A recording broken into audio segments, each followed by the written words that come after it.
From my teaching so far,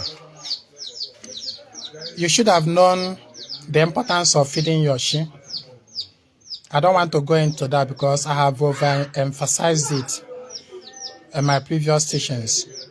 Nkụzi na-enye tata bụ nkụzi nyegoro ọtụtụ oge. Mana achọrọ ka m werukwa obere ohere welu kwukwa maka ya today. Aga na-ekwu ya maka na ife agarọkwana chi onye eme. Ife agarọ chi eme.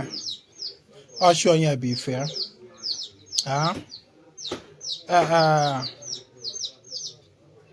The importance of feeding your shi, the value, the benefits, all the too much, all the huge.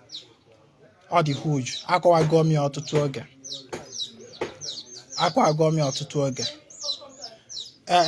Ọtụtụ oge ka m kụziokwa anụrụ. My own pattern of feeding of shi. Ịma na dibịa ọbụla nwere pattern nke ya. Dibịa ọbụla na-alụ ọrụ nwere pattern. O si were alụ.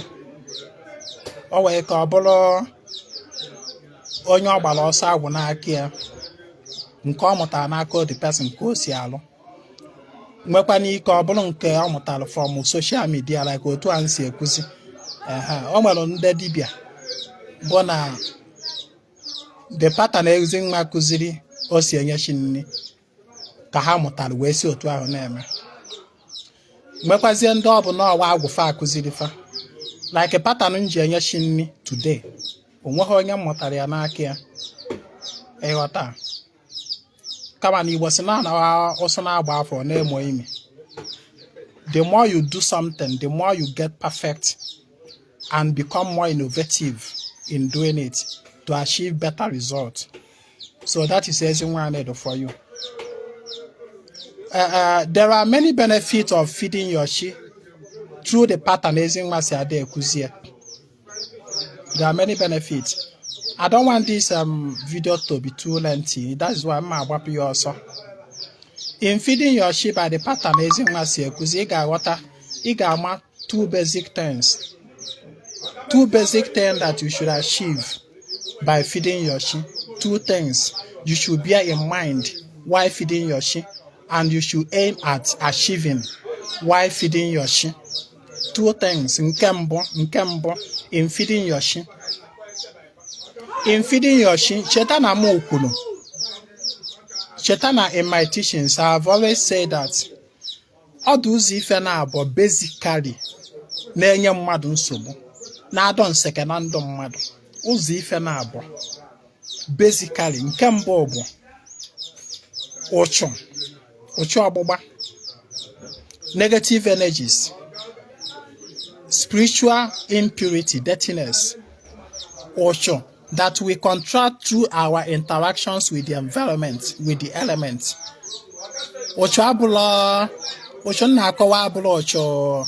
Because when you talk about Ocho, people will be asking, I keep saying it. You don't need to buy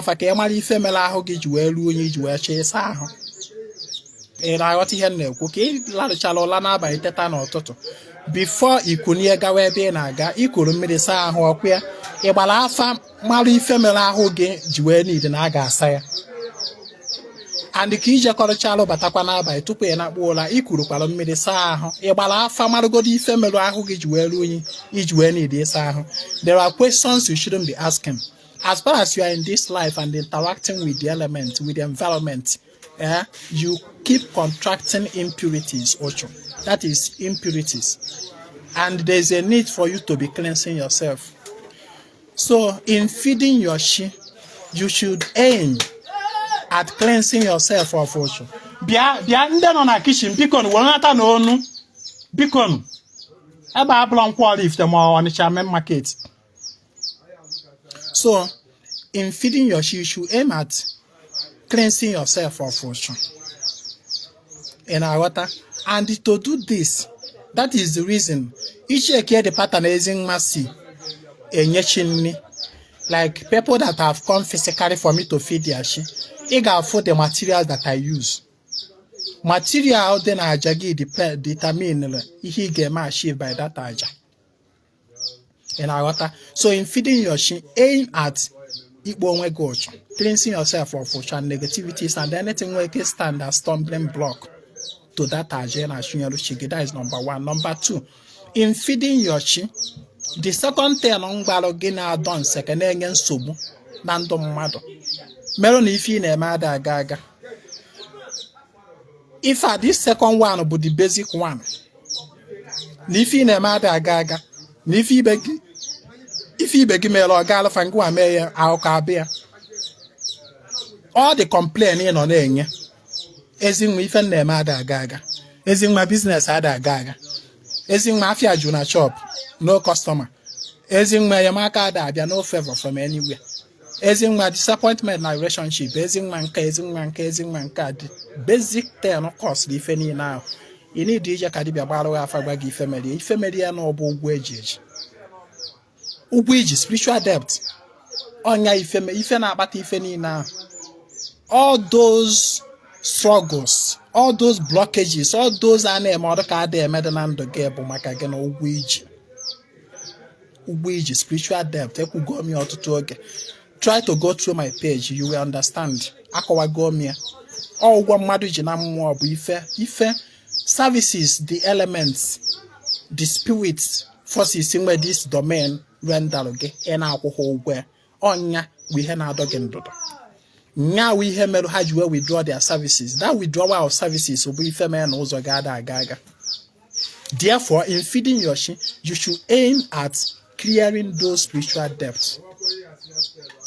These two basic things, ikpo onwe gị ụchụ and the clearing of debt. These are the basic things. As a matter of fact, without minor these two, one quick for zina achieve by feeding your chi or a job na mmụọ. Aja niile na-achụ na mmụọ ọbụla. It should be able to achieve these two purposes for you. These two nkọwa. If you don't achieve any of this, aja echo na n'iyi. In water. So in feeding your chi, you cleanse yourself of fortune. And also you generate energy, spiritual currency to offset your spiritual debts. These are the two major things you achieve by feeding your chi. And this is the reason you personally feed chigi from time to time. Agbara nke na ife chi gị na-emelụ gị, ịghọta mkpa chi gị na-egboro gị, ife chi gị na-emelụ gị, ụgwọ chi gị na-akwụ n'isi gị, the ọrụ chi gị na-alụrụ gị, emepe anya gị efu ya, ịghọta ya, emepe nghọta gị, ịmata ịma na everyday chi fọ n'igwe inye chi gị nri without ajụwa ajụjụ. Some of you will be waiting until na ha eje gbaa afa before ha ama na ha ga-enye chi ha nri. You are making great mistake. Ị na-aghọta ihe na-ekwu. 110 mmadụ nọ ndụ bụ onye Igbo kwesịrị ịma abụ na ị need ịgba afa tupu ịma na ị kwesịrị inye chi gị nri. I keep saying it. You need ọdịbịa ịgbara gị afa to tell you ga-enye chi gị nri tupu ịma na ị ga-eme. So n'inye chi gị nri, in the aspect of ịma chi gị, of course, if you are a regular follower of Ezinwa Anaedo, that shouldn't be an issue to you. Ekwugo m ya, gbadidebe, achọzina chi gị efulu efu. Ị na-aghọta ihe m na-ekwu, achọzina chi gị, ejekwuzina dibịa ọbụla ka ọ gbara gị afa sị gba gị chi gị. Ịghọta ma ọ gba gị afa chi gị. In the aspect of knowing of chi, chi gị bi ga-ebi n'ime, chi gị bụ mmụọ ada afụ ya anya. You can only recognize spirit by the physical manifestation of the spirit. In Awata, and you can only know the name of mmụọ by the physical by the name of its physical manifestation.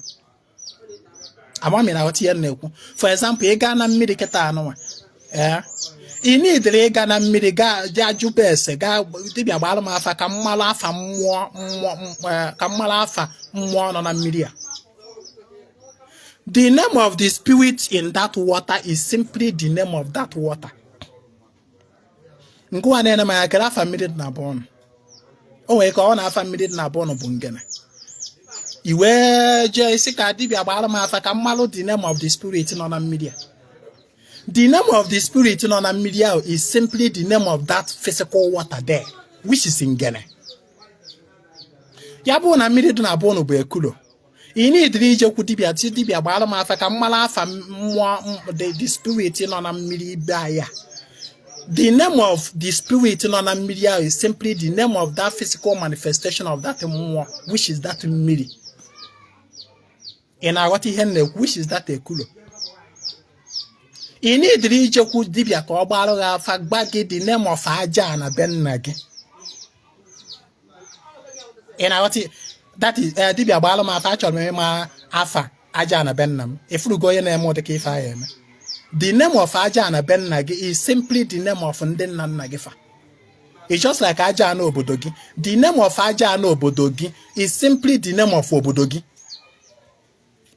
Are you paying attention to what I'm saying? Because in here, people keep going to Bedibia. The name of Ajana Ben Nagi is simply the name of Obodogi. For example, now, Urudunu, non if it or if it. The name of Aja and Urudunu is simply Aja and Urudunu. If I'm Kulone Danya Made Wejana for Edibia Balama for Kamala Fajana, Afa Ajana. The name of that Ajana is simply the name of that Obodo. Ajana Hodania. The name of Aja and Urudunu is simply Aja and Urudunu. The name of your chi is simply your name. Because you are the physical manifestation of that your chi. The name of your chi is simply your name. The name of Ezinwa Anaedo Bugene Ezinwa Anaedo. So that aspect of knowing your chi, I have already cleared it. So you might go shigi. Nobody in this life that doesn't know his chi as far as you know your name. And the one on the one Amalaja Ben as far as you know the name of Ben Naga. Only on the one Amala family Ben Amala one on a Midi Ben. The name of one on a Midi Ben Naga is simply Midi Ben Naga. The name of the Midi Ben Naga. The name of your chi is simply your name. That is cleared. So the aspect of knowing of chi is clear go. Now on the aspect of feeding of chi. The aspect of feeding of chi, some materials. Just the way I buy it, you go to an live video. If you want to feed your chi, basic items based on the pattern of Ezinwa Anaedo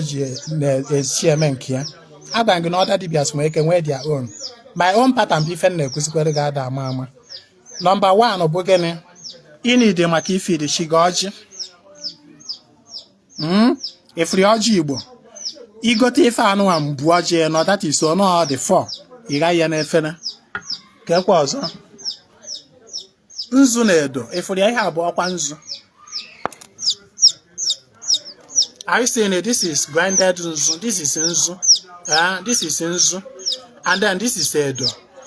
This is Edo. And then this is Kai Kai dry gin. Kai Kai Mobun Kwenu, Ingwen Kwenu, good. I'll go to the basic ones. And then Anu Ishodi Burushigi. Maybe your cocoa, more beau, more webunu. These are the basic items. Sheta, in this aspect of feeding of chi, we are talking about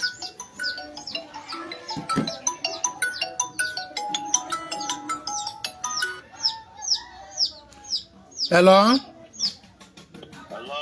Oh, yeah, now, because drop voice on WhatsApp page me and I am busy because drop voice note on WhatsApp. I'll respond to you later. Thank you.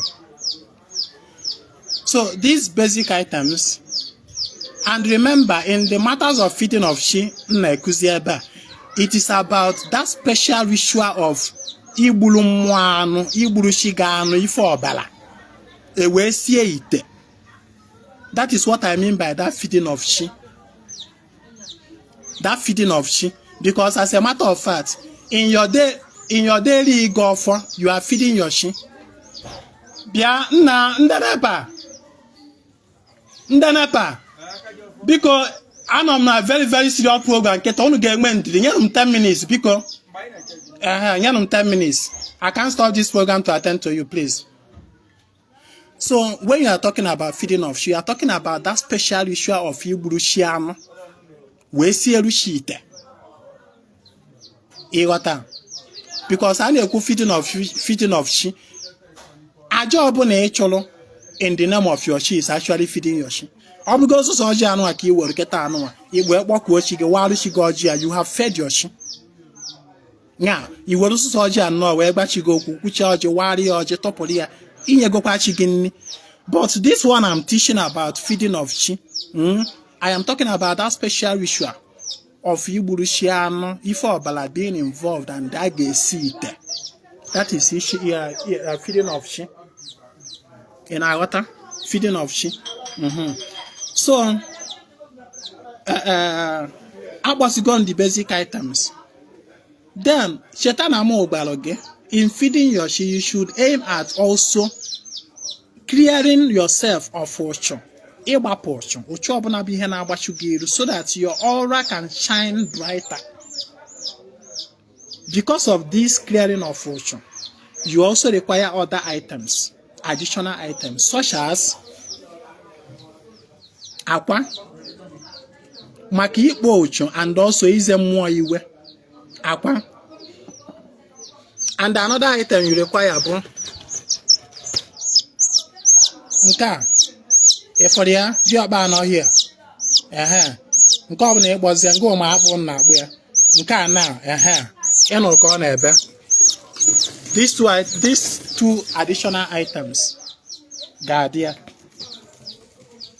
Now remember again that the feeding of shi na-ekuziri gị here abụrụkwa nke a ya adọ n'okpesi. I am not teaching you about ịdọchi n'okpesi. This is okpesi, an artifact. Yes, a figure like this. Ije wee dọchi or any other one. Ije, I'm not talking about ịdọchi n'okpesi. The inyechi I am teaching you here is about ịkpọchi n'iru anyanwụ. Ịkpọchi n'iru anyanwụ, feed ye on bare ground n'aja ana nkịtị without any artifact. Making use of akwụkwọ grease. If akwụkwọ grease here, there is another item. Ịkatịa otu ọ dị. O nwere ike ịkatịa 4 or 5 or any number ị chọrọ. Ma even ofu mkpụrụ asef ezugo. Ofu mkpụrụ a ozugo, ịkata ya idebi ya n'ala. If akwụkwọ grease here, ịma na this part of the akwụkwọ grease, this part nji aka na represent ọfọ. Okay, manage your grease more. This part in Jakana. If you are performing a ritual with akwụkwọ grease, this part I am holding now represent offer. Adamama, that is another thing you should know. So ikata akwụkwọ grease, there be an Then urioma anu wa nkwuru.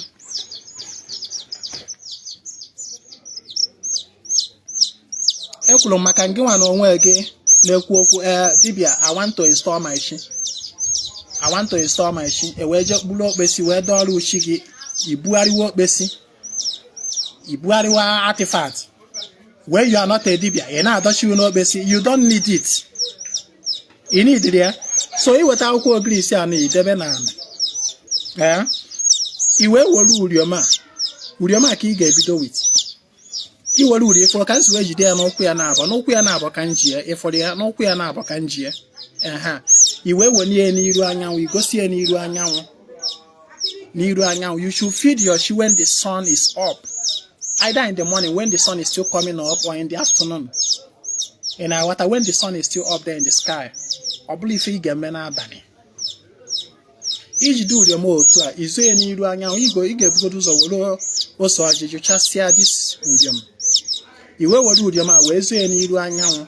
Uriom a bụ maka ịkpọtụ chi gị. Ifuru otu o si akụ, kịọ, ọ na-akụtụ chi gị. That is called beckoning on your chi. That is ịkpọchi gị oku, ọnya ka ọ na-eme ya bụ ife. Ịghọta ihe m na-ekwu. Eji uriom a were eku mmụọ ọbụla. Mmụọ ọbụla ị chọrọ ya ka ị kuo ya ka ọ zaghị ozugbo. Uriom a very simple. Iwere uriom a igosi ya n'iru anyanwụ. Let the sunlight shine on it. Iwe kpọwa anya bụ mmụọ ị chọrọ ịkpọ inye ya ị chọrọ ịkpọtụ. Iwe wenye ya n'iru anyanwụ. Ike na anyanwụ na-agbala. Imetụ ya n'aja ana, ike na aja ana. ị na-aghọta iwe kwuo sị ọ chi n'ụwa mụ nwa bụ chi mụ nwa bụ chi mụ nwa bụ chi gịnị your name. Your chi is identified and personified by your name. Chi mụ nwa bụ Ezinwa Anaedo ka m na-agbakọ n'ilu anyanwụ na-agbara wee na-asọ oke ịkpọrọ ike nga gị n'ọla gị na ha na-erikọ ka ụnụ lọtuo ịfụrụ otu m si wee apịa chi mụ nwa bụ Ezinwa Anaedo nke nwa amazi afa gị kelee afa gị kelee afa eji wee mara gị kelee afa ahụ ya akpọla na-eza Igbo sị na ọ na-agụ onye afa chi ya nara akpọ nwata afa echi ya aza maka ngụwa anọ na-agbagharị na be dibịa na-achọ afa chi gị ịchọgide ya mbọsị ịchọtara ife ịchọrọ ijide ị na-aghọta na mụ nwa bụ chi nọ nso eji m ụdịm atọ wee na-agbakọgo nwa bụ chi n'ụwa m wee na-asọ oke lọtuo kpọrọ ike nga ọnọla niile gị na ha na-erikọ ka ị na-akpọ chi gị ka ị na-akpọ mmụọ ndị ya na-eyi maka na onwe ha mmụọ na-ayị naanị ya. This is another thing you should learn from the teaching of Ezinwa Anaedo. Ọ bụrụ na m na-enyere gị chi gị if I have ever fed your chi and you were there present ị ga-aghọta the procedure na dey follow. Ana m akpọkuchi onye ahụ na-akpọ especially ịbụrụ nwoke m na-efiri chi gị ka m na-efirikwa ike nga gị. That is why m na-akpọ chi gị nwa bụ nwoke ana m akpọ ike nga chi gị all of them together na-akpọ ezumezu ya na chi gị na-erikọ ị na-aghọta na m na-agbakọ ụnụ sị ka ụnụ lọtuo n'ụbọchị taata ka ụnụ bịakwa bịa nala oke m na-enye ụnụ iwe kwuo ikwucha iwe kwuo fa ugboro ịnọ lọtuo n'ụbọchị taata bụ nkwọ ya ikuo ya otu a iwotu emetụ ya na dị akwụkwọ Gris idewere n'ala ikukwa ya ọzọ tata bụ nkwọ ikukwa ya dị second one Eke imetụkwa ya na dị akwụkwọ Gris dị n'ala ikukwa ya another one Orie imetụ ya na dị akwụkwọ Gris dị n'ala ikukwa ha another one Afọ imetụ ya na dị akwụkwọ Gris dị n'ala ịgbọtụgo chi gị bidat ifugo the method of ịkpọtụchi ihe a na-ekwu eje kpọtụo chi nke nwe ibe nwa this is the method of ịkpọtụchi ị na-aghọta imechazie ya uriom akadụ ndụ ọ ka na-akọ iwe werekwazi uriom anụ a iwe gbachi gị isi ya na iji uriom anụ a were ekpo onwe gị ụchụ na-ekpo nya bụ chi gị ụchụ maka na gị na chi gị bụ ofu na ị na-ekpo ụchụ mmụọ na ụchụ mmadụ every negative energy ụchụ ọbụla ọrụ akwụ every spiritual death and impurity ị na-ewepụ ya n'alụ gị iji uriom a were akọpịa Igbo sị na uriom na-akụ akụ gịnị ka ọ na-akụ ọ na-akọpụ ife ọjọọ na-akụ ata nke ọma iwe were nya bụ uriom a wee pịkasịa alụ gị achọrọ m iji uriom apịa n'alụ m achọrọ m ịna ya n'iyi ofu mkpụrụ uriom ya efụrụ ebe a 1000 naira so ịpịachasị were ya pịachasịa alụ gị inye ya n'isi gị ugboro ịnọ ịgbajisie ya ụkwụ ya na-aba ahụ ịtụfuo ya n'ime ọfịa iwere aka ebe tụba ya n'ime ọfịa imesịa ya iwe were akwa ahụ maka ize iwe were akwa anụ a wee kpọọ nya bụ chi gị isi ya na iji akwa were eze ya iwe na-eze ike nga ya iwe na-eze mmụọ niile a na-eyi iwe normally mbụrụ gị listen again uche ọzọ na-ebunyekwa gị maka it's not about performing a ritual, it is about making it effective to achieve your purpose. Onya menji agba gị although I am teaching you this that you can do it yourself, but nwanne the ultimate truth Ezinwa na-agba gị bụkwa na dibịa lụrụ gị ọrụ and gị nwe iji aka gị lụọ the same ọrụ abụrụkwa ofu. Ezinwa Anaedo iji aka ya wee nyere gị chi gị nri and gị nwa iji aka gị wee nyere chi gị nri abụrụ ofu. Despite the fact that you may follow my pattern ihe a na-ekuzi in total 100%, they are not the same. Ada ama. So iwe were uriom a ọ bụrụ na ị na-eme ihe chi gị kabalụ, it is not only your chi mana your chi bụ the number one, the major intention. Mana ị kwesịrị ịma na enwekwara mmụọ ndị ọzọ sokwanya bụ chi gị bụ ndị na pụọ n'ukwu ụkwa ahụ ọ na ụnụ ya agagodo ebe ndị ọzọ n'ogbe a jee ụnụ mechazu na-echi atazi ebe a ma ụnụ ejekwa akpị bịa nna jekwu na akpị gbe anyị ụnụ ego gaa nke ụnụ na-akpị setụrụ akpị jee nke ụnụ na-esetụrụ mụ na ụnụ esetụwago sins gaa nke ụnụ na-esetụrụ biko so iwonizie akpa iwoni akpa maka ize mmụọ iwe kpọọ chi gị si ya na iji akpa ole eze ya iwe ma ndị ichie ebe nna gị iwe kpọwa mmụọ ndị ọzọ so chi gị ịghọta ọ bụrụ nọ ka a gbara ya n'ọchị ka a na-enye nri that you cannot include other spirits. Chi gị wụ the number one ibu n'obi inye nri mana ọ ya adịkwa mma ka irecognize ya mmụọ ndị ọzọ ya na chi gị dịka ndị ichie dịka aja ana ivụnụ ndị mmiri gị arụsị be nna gị mmụọ ndị ikwu nne gị mmụọ ndị ikwu nna gị mmụọ ndị ikwu nne nne gị ịkpọkwa ofe ncha iwele akpa wee mee gịnị wee kụjuo ọfọ iwe isifana iji akpa wele ezefe iwe ngwa amazi igudochazie ime gịnị iwele akpa ajụchasị arụ gị nye ya n'isi gị pịawa ya n'ala ọgwụ ka anyị na-agbapụ ya ọsọ imechago ụdị isi uriom na akwa ọkụ ya then iwe wonizie nzu na edo ịmasarụchi gị na dị akwụkwọ ogirisi ịmarụchi gị nzu ịmarị ya edo ịgwakwa ndị ichie ebe nna gị fa marakwa nzu ịgwakwa aja na ebe nna onye marakwa nzu ịkpọkwa mmụọ ndị ọzọ niile so gị fa marakwa nzu. You know the reason why you should be calling other forces with your chi in that ritual. Eziokwu na ọchị uke ị na-emere ife mana calling other forces is for the sake of witnessing. ị na-aghọta ihe na-ekwu uche ka na-ebinye gị. Many dibia don't know this. For the sake of witnessing.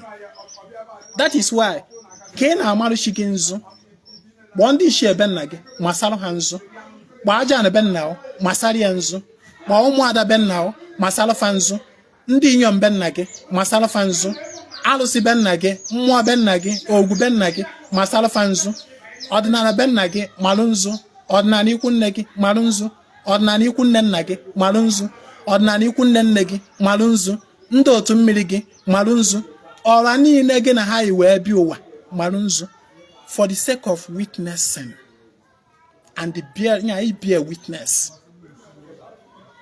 Maka na ife ọ na-eme n'ụwa mana mmụọ mana mmadụ they should be witnesses maka ada ama ịghọta ọ na-adị mma even ị na-emelụ mmụọ ọbụla ya ọgọ nnọọ mmiri ka ijeru ka na-ebinyekwa uche na ije na mmiri kịta na-emelụ ndị mmiri ife nwanne kpọkwa chi ụka ọ bịa bịa witness na ife ahụ ị na-eme kpọkwa ndị ichie ebe nna gị ka ha bịakwa bịa witness kpọkwa aja na ebe nna gị ka ọ bịakwa bịa witness ọgọ nnọọ ọjị ka ije na mmiri je warụ ndị mmiri gị nwanne kpọọ mmụọ niile so gị to come there and bear witness to that thing ị na-eme maka mmụọ eri agọ Ezinwa Anaedo ebuferekwa na ọtụtụ secret na social media mana anyway nke ahụ dụwagodo so ịmagoro fans mmadụ fedo kwa iwe wonizie ọjị iwe were ọjị ya ngwa amazi purpose iji were enyechi gị nne ikwucha ya godocha ọjị waa ya iwere ofe ibe dewere chi gị na dị akwụkwọ ogirisi iwere nke gị taa iwe were mmanya ọkụ imerụkwa mmanya ọkụ igodokwa iwekwara ya na dị akwụkwọ ogirisi iwere aka ekpe gbalụ wee were aka ekpe wee wụpụrụ fa wee wụpụrụ maka ndị aka ekpe ndị oji aka ekpe eri ndị uke na ndị aka oghere iwụpụrụ fa ọbụlọkwa na that same akwụkwọ ogirisi o iwere aka ekpe wụpụrụ fa ya outside away from the akwụkwọ ogirisi ebe ị na-efe iri chi gị ka ha nara oke nọrọ n'ụsọ ị na-aghọta ihe m na-ekwu iwe wetazie anụ ị chọrọ igburu chi gị iwetezie weda ma ọkụkọ ma ọ bụ ewu mana ọ bụrụ na ewu ma ebunu ka ị na-egbu buru ụzọ gbuo dị ewu ma ọ bụ ebunu then iweruzie ọkụkọ wee gbukwasazie ya mana ọ bụrụ na ọsọ ọkụkọ ka ị na-egbu gaa n'iru wee dị ọkụkọ buzie ruchi omesa dị ọbara n'elu akwụkwọ ogirisi ahụ ịtọpịa then ji ya adị ya ihe eji wee si ya bụ nne ibepụta isi ji ahụ n'ọdụ ji ahụ ịwarisie ya ụzọ ịnọ idewekwara ụfa na akwụkwọ ogirisi ahụ ị na-aghọta ọ bụrụ na imesizie ijezie machasị ọkụkọ isie ite isichazie ite ikupụta obi dị anụ obie ikupụta mebi ofe ibe ji itinye na ya n'efere iwee weje that same place ịnọ wee mee ihe ahụ idewere fana akwụkwọ ogirisi dị ya isifa na oke nke fana nne eghego ịghọta inyego chi gị nnebi that after that you now go ahead and eat ịkpọ ndị mmadụ ka ha rie ị ga-esi ite that purpose of isi ite makes this ritual outstanding That process of isi ite, it makes this ritual outstanding. Ị na-aghọta? Ọ bụrụ na however isi were si dị ite, whether ma nkụ ka iji ma stove ma gas, however, mana ka anwụrụ sụọ. Ị ghọta? Like tata bụ nkwọ. Ndị nyere chifa nri today ruru about 10. Yeah, about 9 or 10 or thereabout. Ndị nyere chifa nri today, ma ndị gburu ewu, ma ndị gburu ebunu, ma ndị gburu ọkụkọ. So egbutusi igu ife niile anọ na kitchen kịta. Anọ na kitchen ebe a na. Nkụ ka anyị ji esi n'obi anyị, nkụ, original nkụ. Anwụrụ ana anọni. Dị ọkụkọ. Nkụ ka eji aṅachasị ya. Anyị ahụ eji mmiri ọkụ were amachasị dị ugbene. Aka ka eji amachasị dị ugbene, anyị were aka machasị anya ugbene ọkụ. Anyị aṅachasị ya n'ọkụ, megasị ya ịghọta. Anwụrụ apụọ, burnt offering. Nke akwa anọdụ uche ka m na-ebunye gada ama. Mana ọgwa na ị nọ na place n'ebe ọmandre convenient ije nkụ wee mee. However, oge ekpe gị n'isi otu a wee mee. Imecha ikuru nri, mmanya duzie biya, malt na ndị ọzọ, ikesa oriri, kpọọ ndị mmadụ feri oriri. Ọ niile ege ntị ya afụ na obi m na-azụ ka afịa kịta, ndị mmadụ juru hia. Ịghọta, ndị bịara iri oriri saraka. Ụtọ na-enyere mmụọ nri, na-enyere chike nri bụ na ndị mmadụ participate na the saraka. Maka that process of iriwezinye after ka anyị mechaziri nke a na-eme na mmụọ, ewee mezie saraka, eriwezie oriri. Ịghọta, this is about inyechi nri. Ịghọta, ihe a nkụziri na ya bụrụ na ọ ma nkwe gị mee, that is that is the reason you have Ezinwa Anaedo. Ngwa na-ene m anya, ife a nkọwara dị very simple. Ị ga-emewe ya n'onwe gị.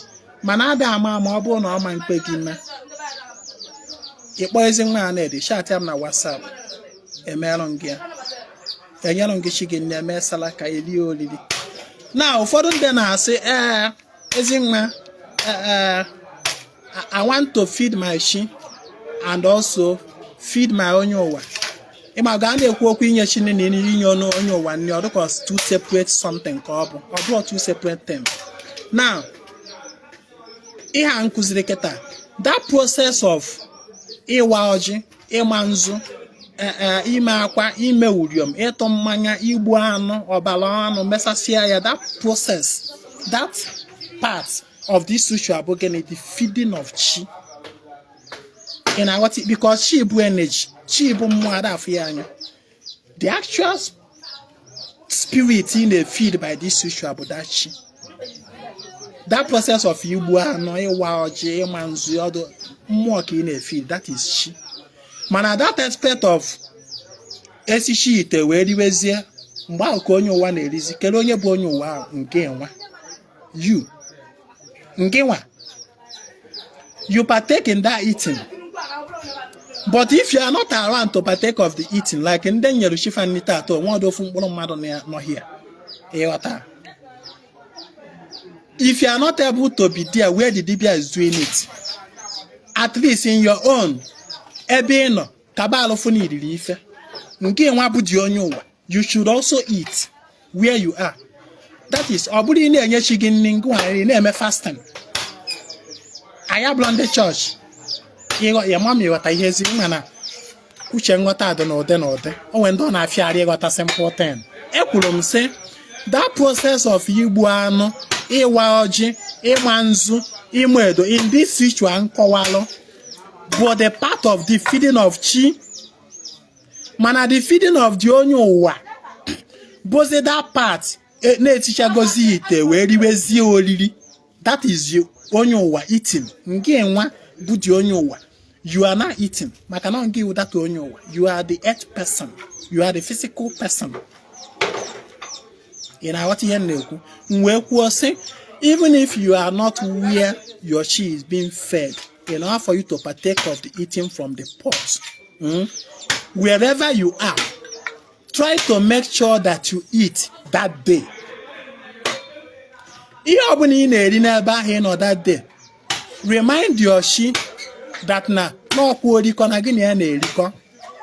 let's assume no Ezinwa ka inyere ego ka o nyere gị chi gị nri. Normally ịgwagonu chi gị na Ezinwa na-enyekwa anyanwụ chi gị nri taa. That day a na-enye chi gị nri ahụ, you must not go fasting. Try and make sure na ebe ahụ ị nọ n'irikwaziri ife. Ị na-aghọta ihe m na-ekwu? So this is how she and Onye Ụwa are being fed.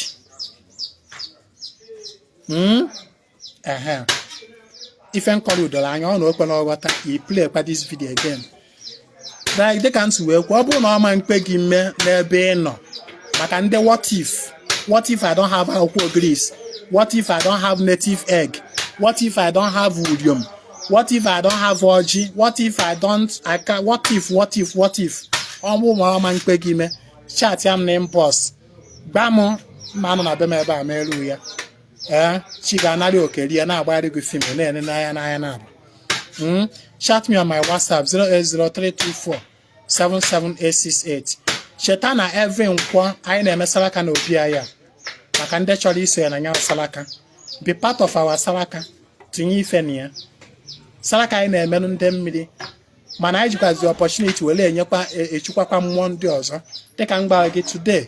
O nwere ndị nyere aka wee chukwa chifa, o nwekwazi ndị nyere agwụfa nri, o nwekwazi ndị merụ mmụọ ndị ọzọ ife, o nwere ndị chukwara ezumezu mmụọ niile sofa na obi m taa. Ị na-aghọta? Nke ọ bụla ịchọ ka eme, o nwere ndị gburu ezumezu fa anụ na obi m today. Fancha niile ife ahụ esi ruo na kishin ebe na anụ dị ebe ahụ karịrị. Fancha ife anyị na-eme taa. We can help you to do that. Cheta na m gwara gị eziokwu na ị nwere ike iji aka wee mekwu ya. Mana dibịa imerụ gị ya na gị wee mee na onwe gị abụrụkwa ofu. Mana dịka m si adị ekwu, you must not always rely on dibịa. Sometimes do it yourself. But when it becomes difficult for you to do it, then Ezinwa is there for you. Ekenekwe ngo. Ishi chat na WhatsApp for the Saraka every nkwa. Saraka nke tata agago, no more participating for today. So you should not be talking of the other one na bian. 4 days today is another Saraka. Mana dịka nsi adị ekwu. Ishi iso ya na Saraka anyị na-eme na obi m ebe a. Ozi gị rute m aka latest ụbọchị afọ. Ụnyaahụ bụ afọ, agacha afọ wee bụrụ nkwa. Ozi kwesịrị rute m aka ụbọchị afọ. So between today and the coming afọ, ishi partake na the next Saraka, ozi gị rute m aka. Ị ga-etinye your participation token. Gbam n'ife dị otu a ka ị chọrọ inye ndị otu gị na mmiri, ma ọ bụ na mmụọ dị otu a ka ị chọrọ imere ife, then ị ga-enyekwazi m afa gị, inye m your petition for that Saraka. Ekenekwe ngo. My name is Ezinwa Anaedo. I come for a total restoration of order na omenala Igbo. My WhatsApp number bụ 08032477868. Nyagazie. Pinye aka na share button tụsa ozi a. Maka ndị how do I feed my chi? Maka ndị how can I know my chi? Maka ndị how can I know my Onye Ụwa? Maka ndị ajụjụ karịrị. Nwanne tụsa ozi a ka millions of people na social media nweta ya. Maka ifela ajụjụ a, how do I know my chi? Ezinwa anọghịkwa asa ya o. If you come to my inbox with this question, just know that you will not get any response from Ezinwa Anaedo. Ekenekwe ngo.